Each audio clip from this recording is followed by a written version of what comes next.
ఏంది నా భార్య అది మెసేజ్ పెట్టుండదే, డ్యూటీ అయిపోయిందే కూరగాయలు తీసుకొని రండి. మన వాట్సాప్ లో చూసినా కానీ బ్లూ టిక్లు పడవు కాబట్టి చూడలేదని చెప్పేసి సరిపోతుంది. ఏంది ఇంకో మెసేజ్ కూడా పంపించుండదే, మీ ఫ్రెండ్ ఎవరో సుమిత్ర అంట, ఎలా ఉన్నారో అడిగినానని చెప్పమనింది. సుమిత్ర ఎవరా? చెప్పండి. ఎవరు మే సుమిత్ర? నంబర్ ఏమని ఇచ్చిందా? సుమిత్ర లేదు, సింతకాయ లేదు. మీరు మెసేజ్ చేసినా చూడనట్టుంటారు కాబట్టి సుమిత్ర అని మెసేజ్ చేసినా ఫోన్ చేస్తారని. కూరగాయలు మర్చిపోకుండా తీసుకురండి. ఆల్రెడీ మార్కెట్ లోనే ఉండా. అవునా? మా కొలి కోమలి కూరగాయలు కొనాలంటే కూడా వచ్చిన. కోమలి ఎవరా? ఎవరితో? ఎవడి? ఎక్కడ? నువ్వెక్కడా? కూరగాయల మార్కెట్ లో. కోమలిలా కొలిగిలే ఊరికే చెప్పిన. ఎడదిరి మార్కెట్కి వెళ్ళిపోయినావు కాబట్టి కూరగాయలు గురికొచ్చాయి. భయంగా ఉండదా?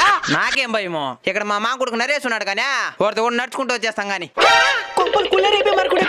ఎవడే నరేసా? నరేష్ లేదు, సురేష్ లేదు, ఊరికడి చెప్పినే. కూరగాయలు కొంటాను, మీరు మోసుకరండి.